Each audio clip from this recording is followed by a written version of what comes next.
Good morning and welcome. My name is Erica Perrell and I'm the Communications Manager with APEC. We're so happy that you could all join us this morning. Quick note about today's webinar. The slides being used for today's session will be emailed to all registrants and available on our website following the event. The session is also being recorded and a recording will be available within 1 to 2 weeks. I will post a link to our website in the chat, and this is where you'll be able to get access to both the slides and the recording. With that, I'd like to hand the virtual microphone over to APEC's President and CEO, David Chaundy, who will host and moderate today's session. Welcome, David. Well, thank you, Erica, and welcome everyone to today's session. I know that people are still joining us, but we just want to begin this session and respect your time. Just let you know, we are providing sign language, which you should see in a screen for those of you who need that. And also we are offering simultaneous translation for today's session. So again, if you go to the chat, you will see the instructions in order to be able to access that. And so we are an independent, a nonprofit economic research and policy organization, and we exist to provide the research, the independent research, both the insights and the ideas to help support a healthy, inclusive and sustainable Atlantic Canadian economy. And if you're not familiar with APEC, I'd encourage you to browse our website to learn more about our work, and we will post a link to our website in the chat. But we could not undertake the research that we do and share our insights and ideas with businesses, with policymakers and other organizations, and to help them make better and more informed decisions if we did not have access to reliable, to timely, and to detailed data and statistics. And while we do collect some data of our own, most of our regular research and analysis relies upon the data collected, compiled, and disseminated by Statistics Canada. And so I'm delighted today to be able to host today's conversation with Canada's Chief Statistician, Mr. Anil Arora. Mr. Arora has served in regulatory and policy roles in Natural Resources Canada and Health Canada, and has worked at Statistics Canada for over 25 years, leading significant programs and transformations. He was appointed Chief Statistician of Canada in September of 2016. Welcome you this morning, Anil. Thank you very much, David, and it's a pleasure to be with you today. So I've had the opportunity to get to know Anil and his senior leadership team over the past couple of years as a member of the Canadian Statistics Advisory Council. This new body was established in 2019 to provide advice both to the Chief Statistician and the Minister of Innovation, Science and Economic Development. And also we're required to release a public report every year on the state of the national statistical system.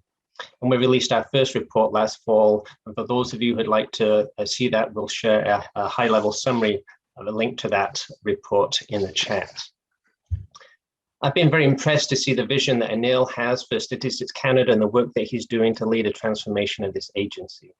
Work that was well underway, certainly before COVID-19 changed our lives, but a transformation that's certainly been accelerated through this pandemic. And as we begin this morning, I'd just like to acknowledge that although we are watching this webinar from our homes and workplaces across the Atlantic region and beyond, we are gathered on lands which are the traditional and unceded territory of various First Nations. And over this past year, APEC has produced a number of reports on behalf of the Atlantic Policy Congress of First Nation Chiefs, documenting the economic challenges faced by Indigenous communities and businesses in our region. And I'm pleased that the federal government has responded to some of those of our recommendations and increased funding for those communities.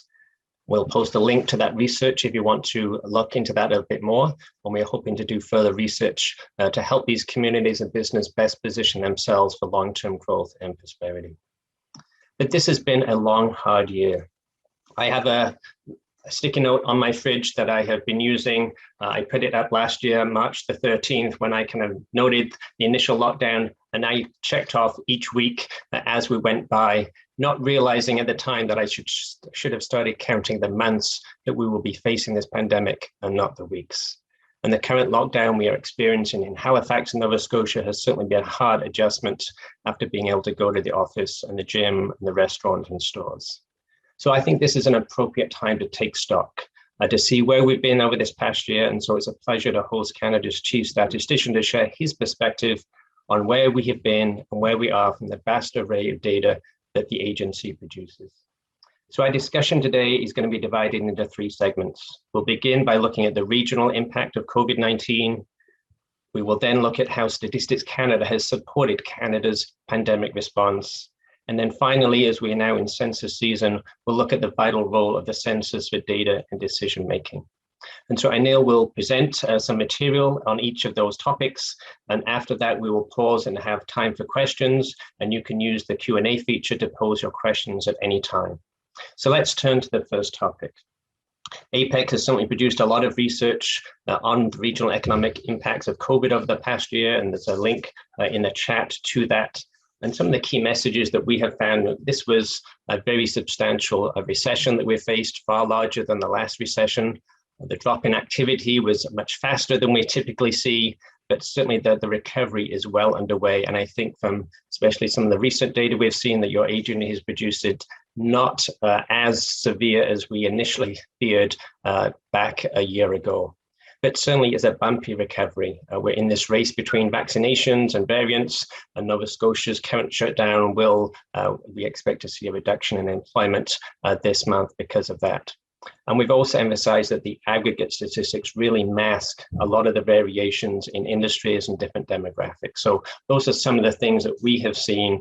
You have access to a vast array of data, Ms. Arora. So can you kind of share your kind of perspective on where Atlantic Canada has been and the effects of COVID on this region over this past year?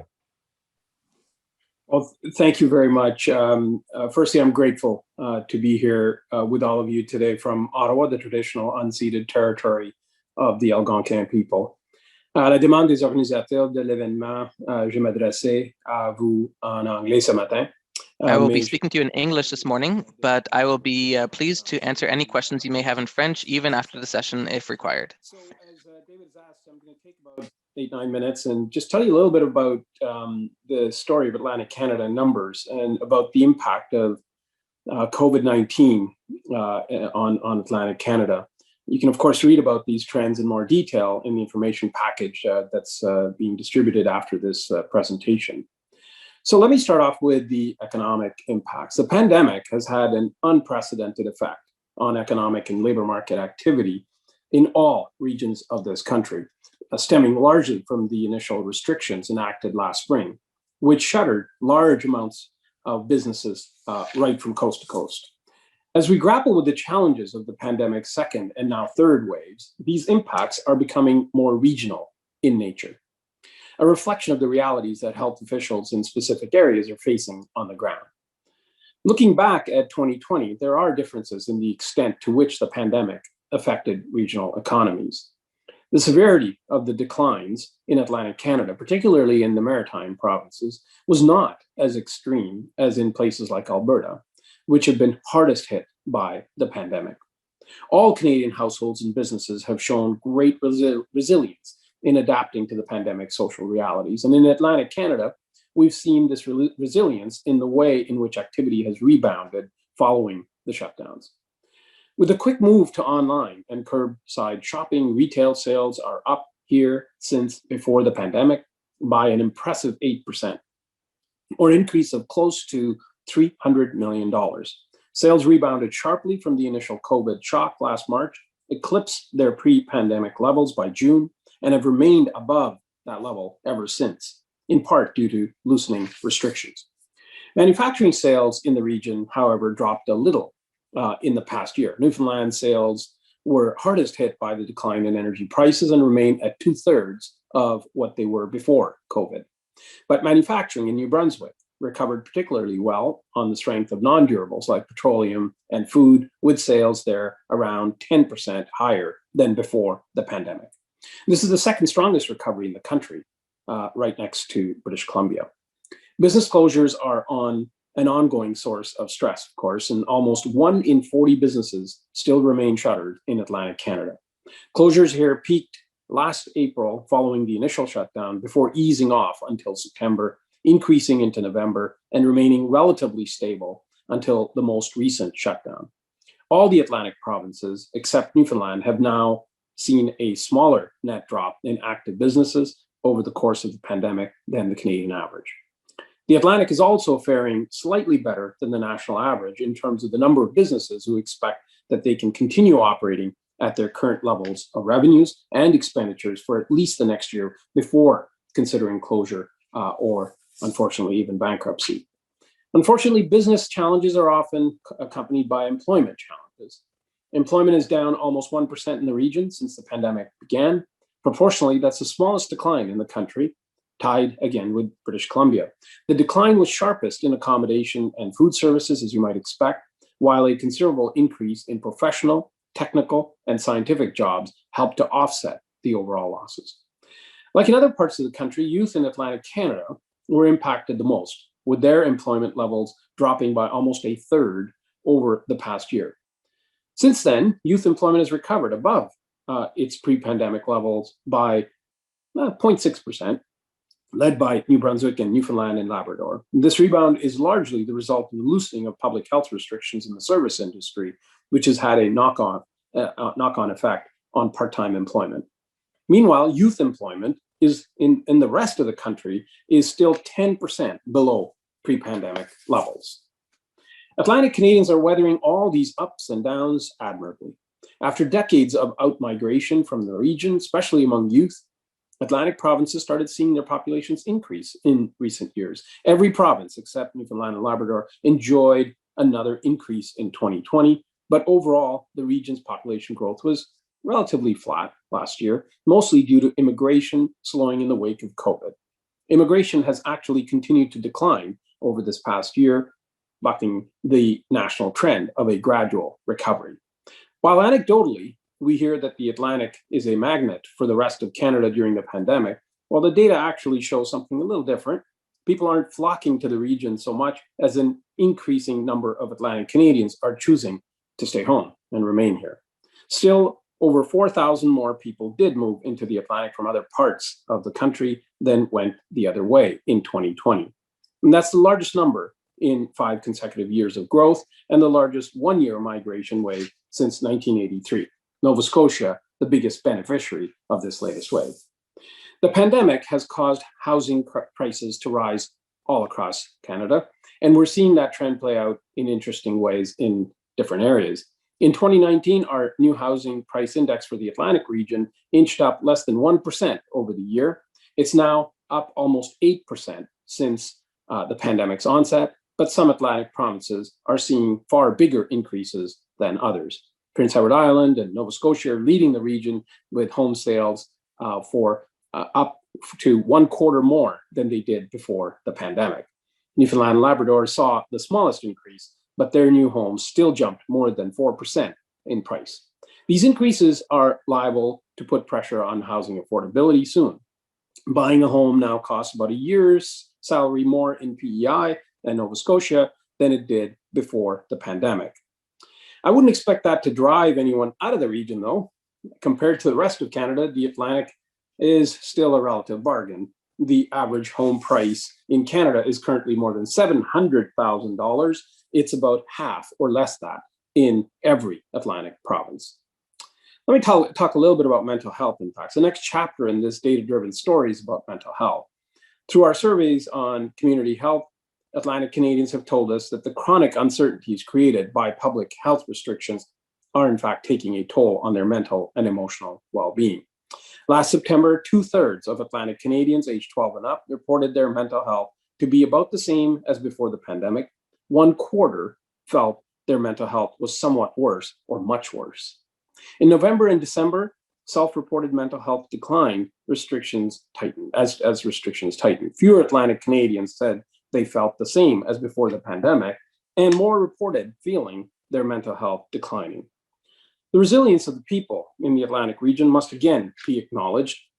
Compared to people in the rest of the country, Atlantic Canadians were less likely to report their mental health was worse during the pandemic, and more reported that it was about the same. So in conclusion, if we step back and look at the larger story, it's worth noting that some of these trends predate the pandemic. The energy sector was already facing challenges if the crisis only intensified. Attracting immigrants and retaining skilled workers is another long-standing issue for the region that persisted during the pandemic. There's also been a sizable gulf between urban and rural Atlantic Canada. As we move into post-pandemic recovery, it'll be important to track what will drive growth in both cities and farmlands. For example, tourism is a critical source of revenue for the Atlantic economy. And once we move past the pandemic, there'll likely be some pent-up demand for travel that will benefit Atlantic Canadians living in rural areas. So in the near term, the legacies of the pandemic will be housing affordability and mental health. These issues are also intensifying in other regions right across this country. And of course, Statistics Canada will continue to track these trends and provide as much helpful data and analysis as we can to support our way forward. Thank you, and back to you, David. Well, thank you, Anil, and thank you very much for a concise but still a very comprehensive summary of what we have seen. And I certainly appreciate you ending with a discussion around mental health. I know it's something that we have emphasized several times. And again, you referenced the decline in employment in the youth population. It's certainly good to see that coming back up. But I know just having to study online has been very challenging for some. And I know that's going to continue to create challenges as we move forward. So again, we have some time now to answer and to respond to some questions from our attendees on this particular session. Again, you can use the Q&A to pose your question to Anil. But let me just start with this question. You talked a lot about the ups and the downs, and we've certainly seen some very much larger than we normally expect declines in month or year over year measures. We've seen then the reverse of that as the recovery. And so there's been a lot of noise in the data that we're not used to seeing. But when we, so it's hard at the moment to look at through some of those more permanent or longer term shifts. And you were kind of alluding to some of those as you concluded. Can you say anything about where you see any indications of those longer term impacts or structural changes that have been induced by COVID? We know there's been a shift on remote working. We know online retail sales have increased. And as Stats Canada, what your plans are to maybe look at those and to be able to report on some of those potential changes as we go forward. Well, thanks, David. Yeah, indeed. Look, I think you've highlighted many of those trends, and I guess it's a bit of an open question as to what behaviors are going to continue. So will people continue to work in a virtual or remote setting? And of course, not everybody can do that. There are going to be some sectors where that's really not possible. I think we've reported a significant amount of savings that Canadians have. How will that translate itself into in the recovery phase? And what will that do to potentially people that left certain sectors? So even in accommodations and hospitality and travel industry and so on, will we see this interesting paradox, where we may actually see a resurgence and not have the labor that might be necessary. So we're going to have to look at some of those trends. Of course, clearly some of the trends are dependent on global factors. Of course the oil and gas sector. We'll see. I guess what are some of those structural changes that the sector will have to undertake. And what are the opportunities that lie ahead? So whether it's virtual work, whether it's the labor market situation, from an economic perspective, I think we're going to have to keep an eye on these trends and see which ones are going to be transitional, which one's going to be longer lasting. I think on the human side, if you like, there are a number of things there to watch for. We talked about mental health, and what will some of the long-term impacts of this period be, and how are they going to translate themselves in different segments of our population? So I picked the youth, for example. What will this impact have on their career prospects? Will they delay unions and delay home ownership? And what impacts will that have on their ability to contribute and participate? So we'll have to watch some of these human trends as well. And then of course, even on the business side, coming back a bit, this impact has not been the same on different size businesses. What impacts will this have on smaller size businesses? In terms of their ability to market will they have the ability to contribute fully? What does this have? What impacts does this have on productivity and innovation going forward? So there are a number of areas that we will have to look at. Some are clearly going to be transactional or transitional rather, and we may even see a bounce back effect. But others are going to be more long term, and we're going to have to keep an eye on it. Last point I'll make, David, is what we're seeing is that everything is related to everything almost. So you see the impacts of health on the economy and our social aspects and the education aspects to our justice system to environmental aspects. So it is the ability to link these aspects and understand the intended and unintended consequences of both socioeconomic and environmental factors going forward. So again, a lot of emphasis is going to have to be placed not just on here's the economy, here's a business, here's a person, but really what are the integrated impacts on our society and our social fabric. No, absolutely. And again, I think when we think about our youth and the shift to online education and how the quality of that education has been impacted, how that's going to be perceived by employers as we move forward, again, it's going to be going to take some time to see some of those impacts. We have one question just around, you were talking about kind of the remote work. And I know Statistics Canada has done work in the past about looking at those interprovincial. We've had a lot of people in the past moving out of the region, but also particularly from Newfoundland and other provinces working in Alberta when it was booming. And so I know Statistics Canada has done a lot of work trying to track the size of those flows. Given the potential shift we might be seeing, we know there's people that were previously working in Toronto, they've still got those jobs, they're now living in Halifax or other parts of the country. Can you say anything about kind of the work that Stats Canada might have underway, or the resources you have to be able to link some of these employer and employer files to be able to manage this? Because I think this is a key question for a lot of people. If we have a lot of high-paying jobs now in Atlantic Canada that were previously in Ottawa or Toronto, that certainly raises income and has a lot of potential beneficial effects. It might be boosting housing prices, as you mentioned, but we really want to have a good handle on how big those are. Can you speak to kind of what Stats Canada might be doing in that area to be able to help other people understand kind of what those impacts might be? Well, thanks for that question. Interestingly enough, just this morning I was going through the news and I saw an ad, Newfoundland and Labrador, come work remotely in a beautiful setting. So, I think, it's to be seen, how much remote work is going to continue. Of course, it's not going to be the same in all sectors. Some sectors, lend themselves to virtual work and remote work possibilities than others. I would suspect that many of the jobs in sort of the traditional oil and gas sectors that were obviously impacting a lot of the out-migration, at least temporarily, to Alberta, for example, Saskatchewan, those will require physically sort of going to many of those, not all, but so we have a pretty good system, as you mentioned early on. We've been tracking, those trends for quite some time, and I think the tracking is nothing new. The reasons for it, I think, we'll have to dig into a little bit more, and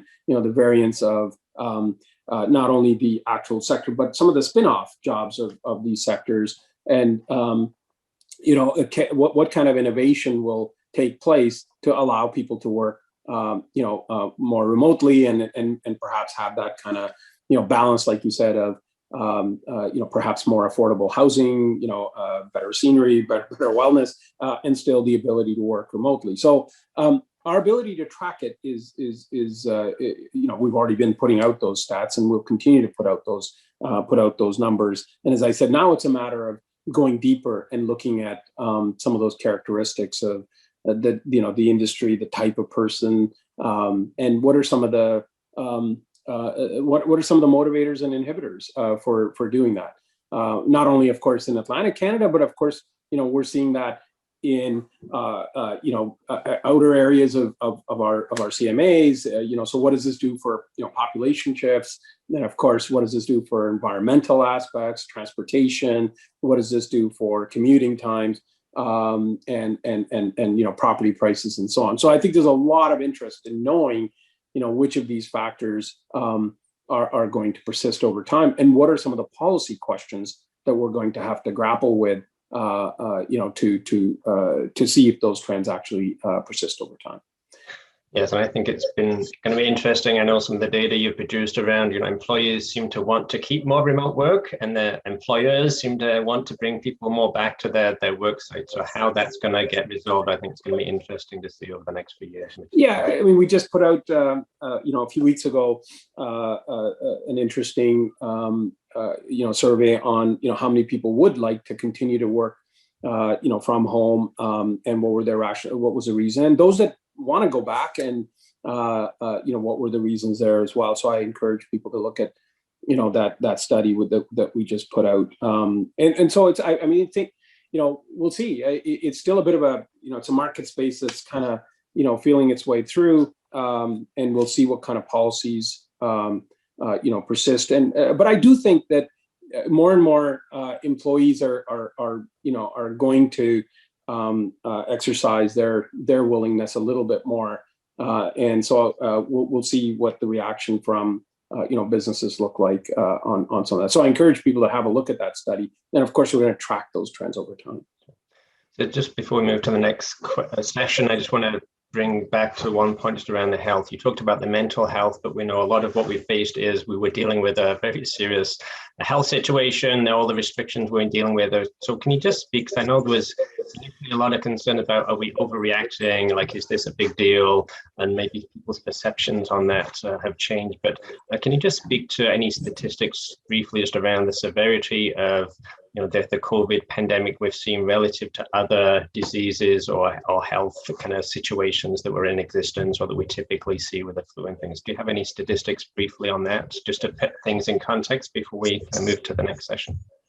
Well, look, COVID is a very serious issue. When you look at what's happened in the last year, 1.25 million cases. You're talking about 20,000 plus deaths. We're talking about an impact that dwarfs so many other causes of death in a typical year.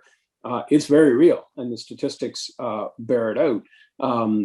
So you look at the number of deaths. Secondly, it's about we've also been tracking excess mortality, and that there have been delays in other procedures, and so the impacts on direct health and indirect health are very real, and the statistics do bear them out. And then there's we talked earlier about the mental health issues that people are facing. You look at this country, the sort of the largest single type of household. Largest household type is singles. So just the notion of loneliness and what that does over time. These are the kinds of issues that have long-term impacts and effects. Only time will tell us the impact that this is happening on seniors, whether it's the youth, as we talked about earlier, whether it's young families, and so the health impacts and the related health impacts are an area of we can see those signs now. The data actually demonstrate the seriousness of this effect. And of course, what this pandemic has shown us is that if you don't have that health, really tough to stimulate an economy and have everybody contribute and benefit from it. So the impacts, if you like, of health in our economy, lives and livelihood are intricately tied to each other, and that's what the statistics have shown. And the last point I'll make here is that the impact is not the same, right? We know that racialized populations, for example, have had a higher impact, both on from mental health. Person with disabilities, for example, have had a much higher incident of lowered mental health, and that they've been impacted both socially as well as economically, because many of those same populations work in those very sectors that have been hardest hit. So it's a double, triple whammy in many cases, where you've got a health, an economic, and a mental health impact, and the data do bear that out. So let's move on to the next session. I think we've all had to adjust and pivot over this last year, adapt to the pandemic. We shifted our whole research focus to focus on the economic effects of this. And of course, the key demand at the beginning was we need the data, because typically the data is produced with some lags. And so we were using existing data to try to help people understand the potential impacts. And then of course, as the labor force survey and other things come out, we were able to start to use those kind of new data sources to really kind of measure what those impacts are. So can you just share some of the ways in which Statistics Canada has been involved in helping support in a number of different ways Canada's response to this pandemic? Well, thank you, David. Statistics Canada, for those that may not know, has been around for over 100 years now, and so arguably, one of the best in the world when it comes to providing that kind of information and insights that society needs to move forward. Obviously, we're in the middle of a census period now. Our journey to modernize started about 3.5 years ago, where we could see the trends. We could see more and more need for data, more and more need for detailed data, more granular, but also regional data. And so we could also see a proliferation of data sources as well. And so this agency had to get on a track to say, well, how can we be more helpful to Canadians? Because the demands for data, we could see them already. So we had a strategy which said we're going to partner, and we're going to obviously look at new sources of data. We're going to experiment. We are going to be more user focused and centric, so that we make sure that we're looking at the needs of all Canadians right across this country. And we're going to build and help build greater numeracy and literacy. And we're going to have a statistical agency with the kind of tools and the culture that can partner and innovate and provide greater data. And thank goodness we had invested in many of those aspects. Of course, nobody could predict.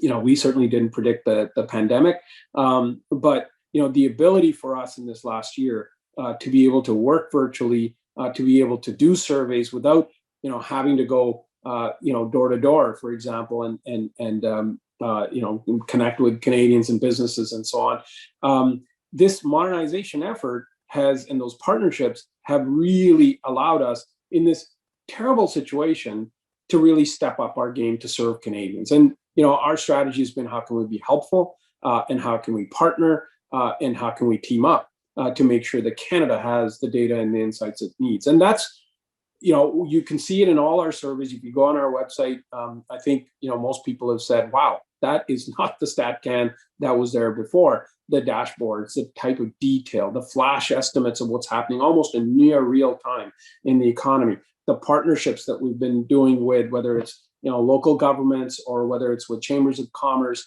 to try and provide a real-time assessment of what's happening, both on the social side as well as on the business side and the government side.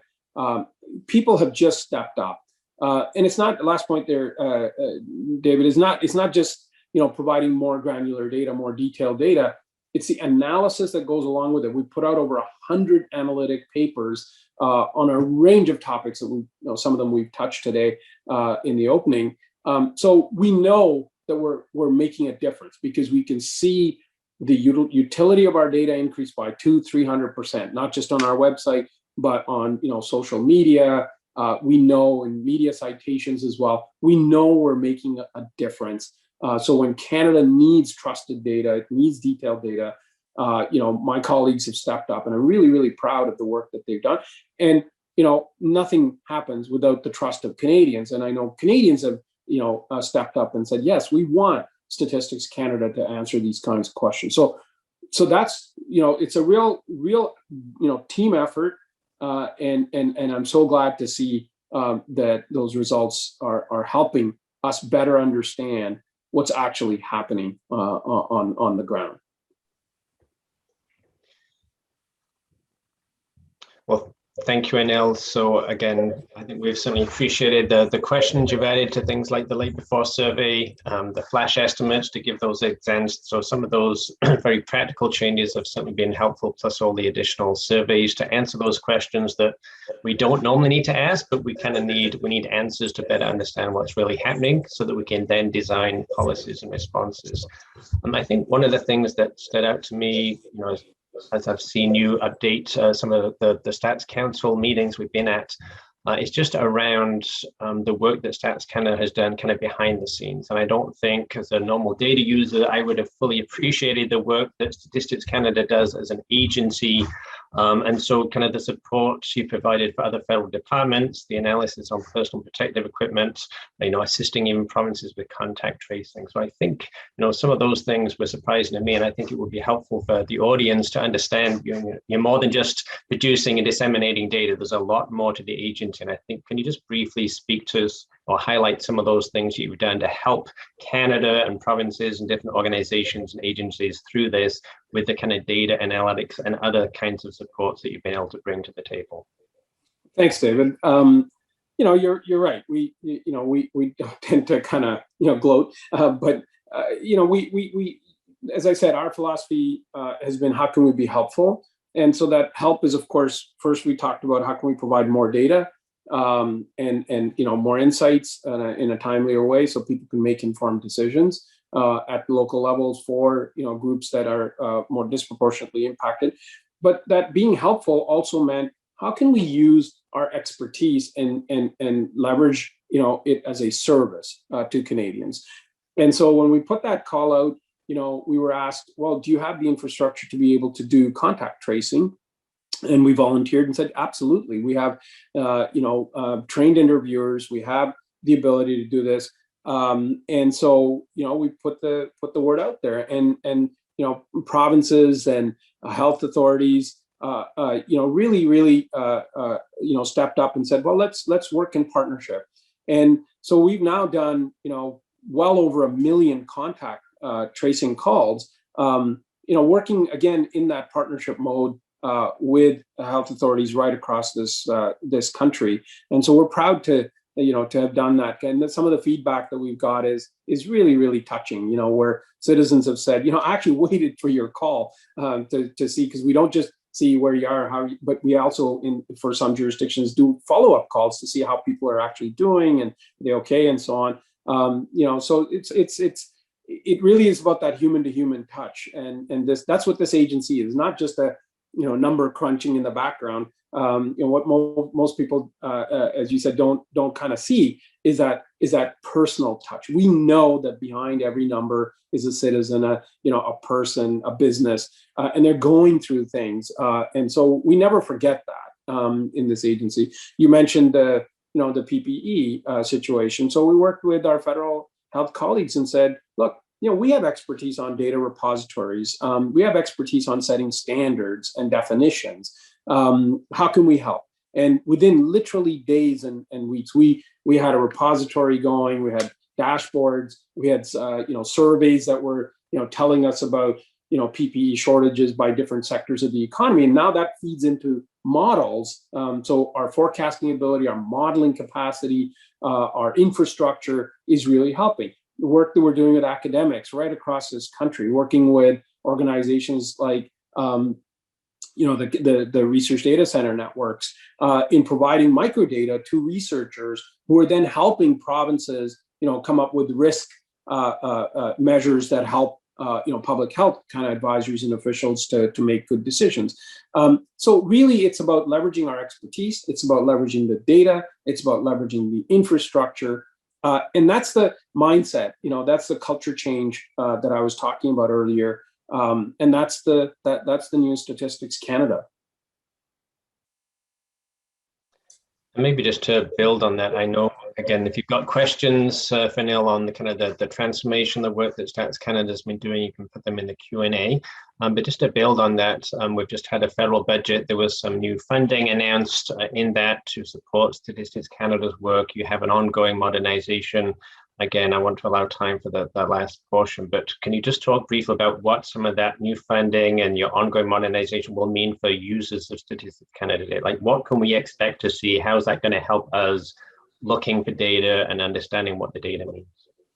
Well, thanks, David. Yeah, the federal budget recognized the work that we're doing, and in fact, it's a reflection of what Canadians are saying they need more from us. And so there are a number of areas in which some significant monies have been earmarked for us to enrich the data infrastructure of this country. The first one is, of course, disaggregated data, and that what that says is that the impacts of various socioeconomic phenomena in this country are not felt equally right across this country. LGBTQ population, singles, regional, rural, urban, obviously ethnocultural groups, people with disabilities, women. The impacts are different in this country. And so we can't just deal with averages. And so we have to have a data infrastructure that can tell us in more precise terms, how those effects are being felt by different groups differently.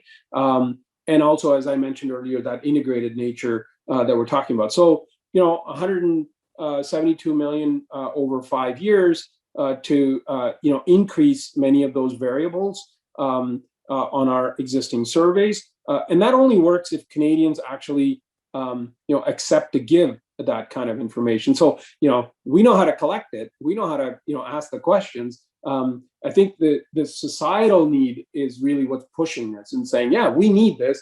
And we're happy to, give that kind of detailed information to Statistics Canada so that we can in turn be better informed as businesses or, groups that are helping citizens or policymakers at different levels of government or, institutions like yourself. So, I think Canadians have said this is what we want, and we want it from Statistics Canada because they've got the trust, they've got the systems, they can protect the privacy and the confidentiality to, allow us to understand. So when we can see faster, well, we can act faster and we can take more targeted actions.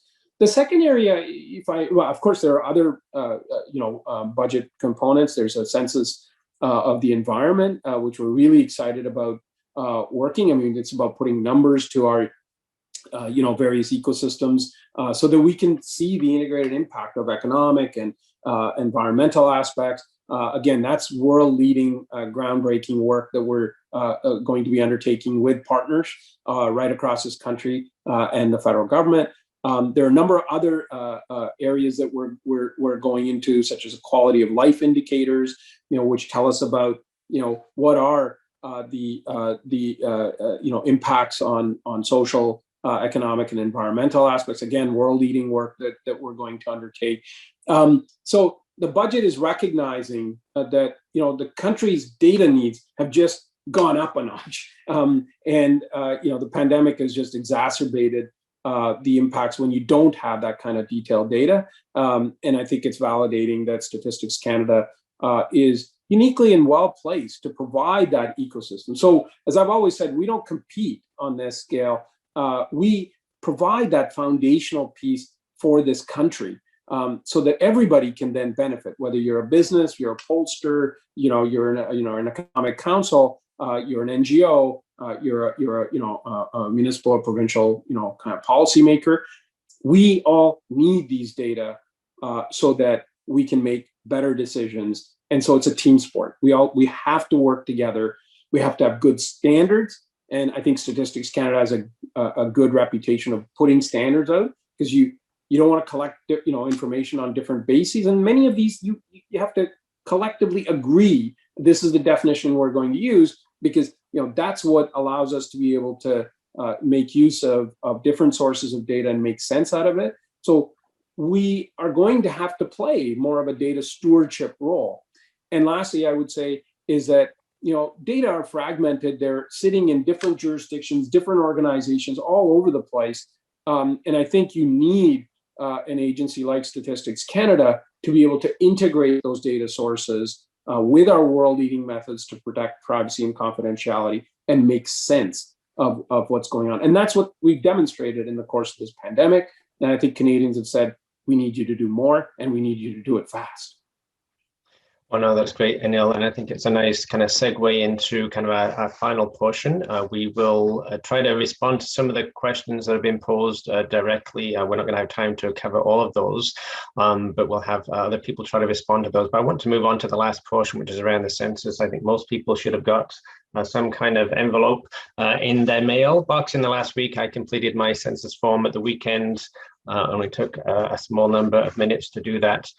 But the census is a really unique source of data.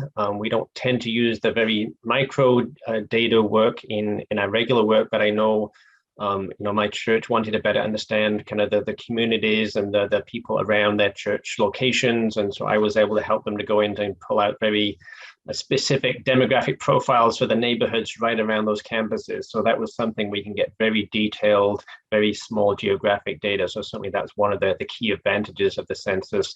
But in our regular work, with COVID-19 over this past year, we have looked at the census data for all the counties and divisions in Atlantic Canada, help them assess their economic vulnerability through COVID. And again, that work was done in conjunction with the Atlantic Chamber of Commerce to help chambers and communities assess their risk. And so this is kind of one of the ways we've used, and other people can use kind of the census data to help us. So, it's got a lot of rich data on industries and occupations, and just that very detailed data. We've used it to build our own economic demographic projection model. So it's all based upon that detailed census data that allows us then to maybe look forward. So those are some of the ways that we as an organization have used that. We put in a link to our recent vulnerability work in the chat. But this is a key data collection time for you as an agency. Can you then just speak and elaborate just on why this census is so important, and how you're managing to then do it in the midst of this pandemic where safety is obviously a top priority? Well, first of all, David, thank you for completing the questionnaire. We are obviously grateful for millions of households across this country who believe and participate in this exercise. It is, as I say, taking a picture of Canada, and you want to be in this portrait. You don't want to be left out. And we're grateful that millions of Canadians are and have already filled out their questionnaire online. Of course, the work is not done by any means. It's not too late. We do, in fact, follow up with every single dwelling from which we do not have a questionnaire. And obviously, we'd like to do this in a cost-effective way. So if you've got your invitation, you've got the questionnaire that's being delivered to you, please take a few minutes and complete it, because really our ability to make decisions like the ones that you just mentioned, David, whether it's a church group, whether it's a business, whether it's a government, whether it's a citizen, it really does rest on a very robust data foundation, and the census is that data foundation on which our economy and our society functions. We've been doing censuses in Canada since 1666, and we were the first ones in the world to offer online to all its citizens. In the last census, we had nearly 70% of Canadians filling it out online. This census, I'm absolutely convinced that we're going to hit close to 80%. Again, leaving any other country in the dust. And why is that important? Well, because it is a safe way to conduct a census. You get your questionnaire in the mail, or dropped off in some rare cases to your dwelling.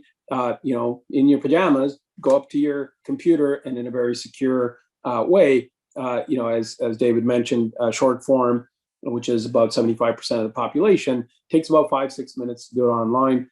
For the other 25%, roughly about 25, 30, 35 minutes maximum, depending on the household size, to do your civic duty. So, that information not only allows us to understand ourselves better. We're an aging population, we're dependent upon immigration, but in fact, it is the foundation of our democratic system.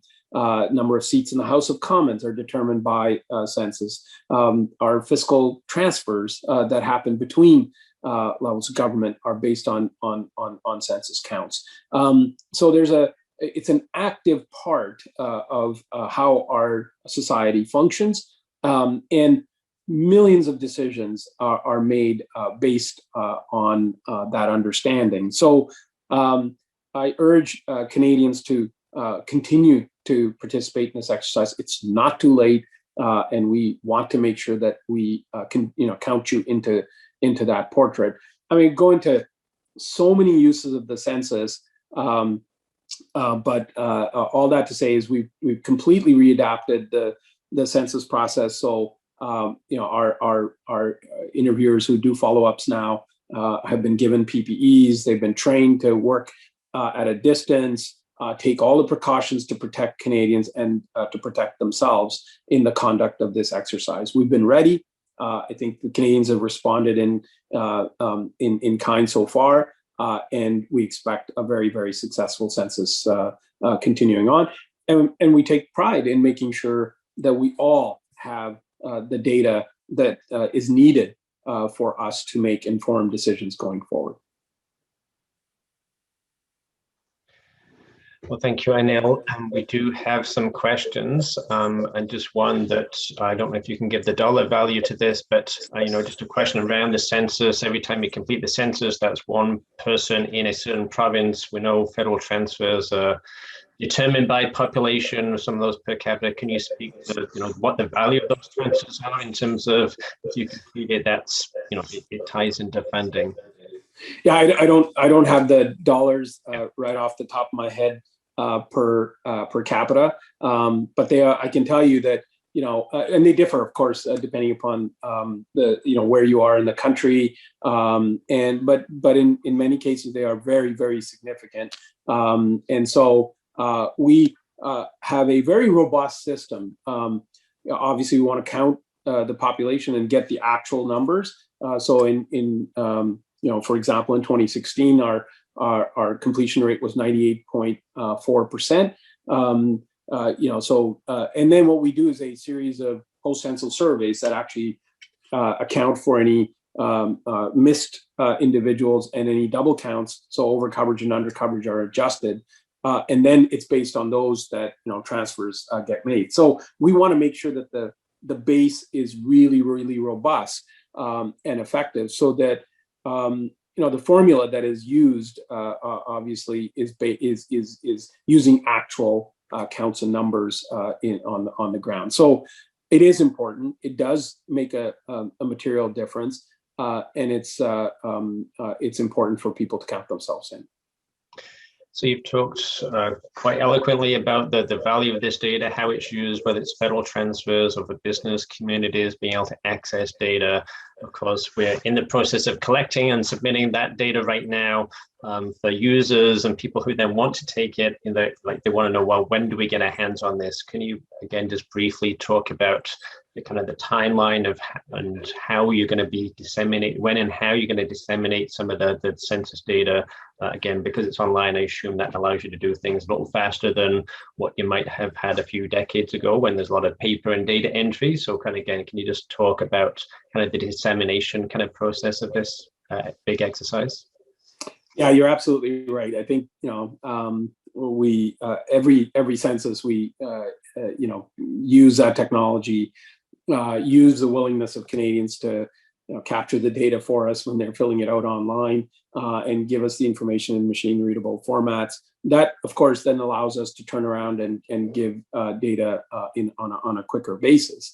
Our field efforts will continue into June and July. There are some areas, obviously, you look at Indian reserves and First Nations communities and some of our remote communities. We're obviously very mindful and want to do the census safely, and we want to do it in a way that respects some of the real concerns that communities may be facing. Want to do it in a way that we don't put anybody in harm's way. So some of the operations will continue on for some time. But we don't wait till we crunch everything by everything and wait years before we give the data, because the currency of that data, we understand, obviously, is really, really important. So the first set of so what we do is we do a staggered set of releases. So the first release of population counts comes out in January of 2022. So just literally a few short weeks after we're out of the field and our processing efforts are done. And then subsequent to that, in the summer, we start to then release some of the more detailed points, and then from labor market and a lot of the intersectionality kind of variables, they come out over the course of the fall and winter of next year. So you'll see a series of releases over the course of the next 18 months that will give the kind of rich detail that Canadians are used to from the census. No, that's great.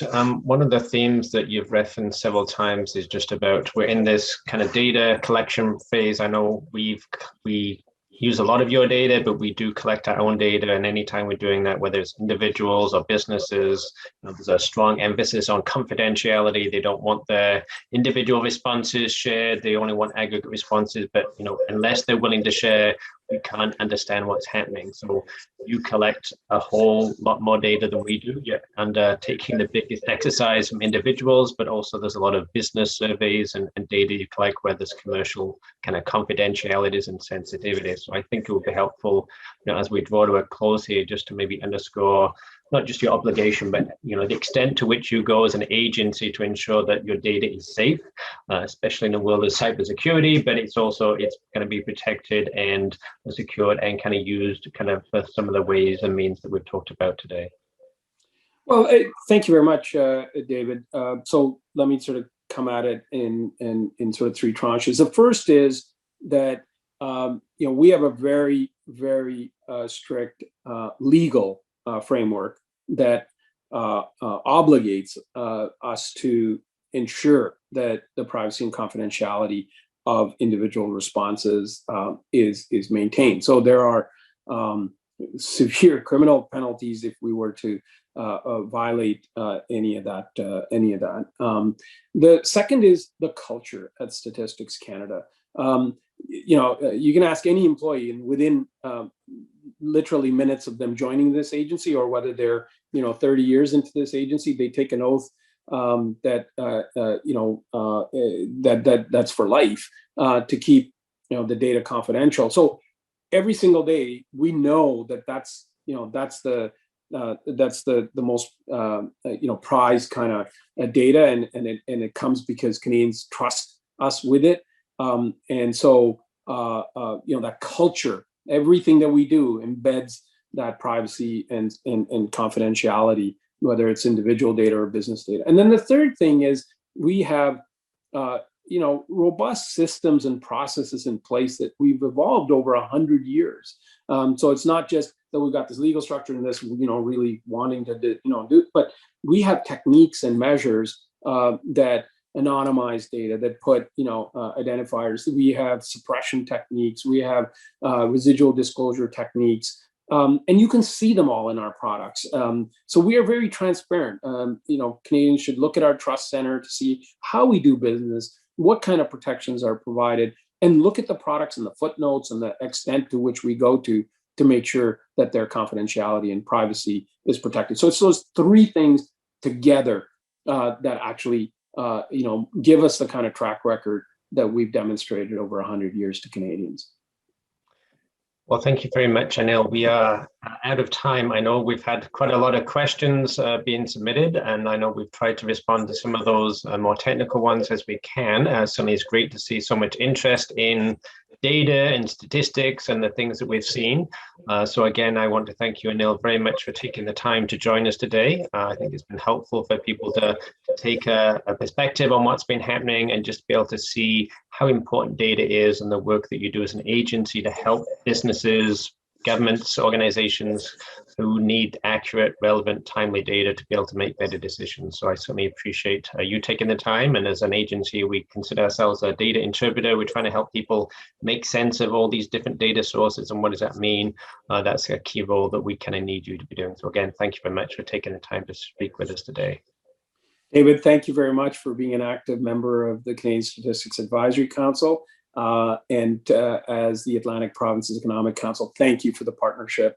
And we look forward to many, many years of continued partnership. Thank you. Thank you to you and the audience today. Yeah, well, great. So I certainly want to thank you, everyone, for joining us today. There is a link in the chat to a survey. We'll also email that out. We certainly would like your feedback. Again, we're always collecting data. We always want to evaluate how well things went. So we certainly appreciate you taking 30 seconds to a minute just to complete that. As Anil mentioned at the beginning, there is also an information package, a slide deck that has been prepared. That's just in translation, just with new data updates coming out. So we will certainly email that to you and post that on our website. And also the recording of today's session will also make that available again once that's ready. So again, I just encourage you all to stay safe, and hopefully this time next year we'll be in a much better place with regard to this pandemic. But certainly want to thank you, Anil, and for our audience for joining us today. It's been a great session and appreciate the discussion. Thank you all very much.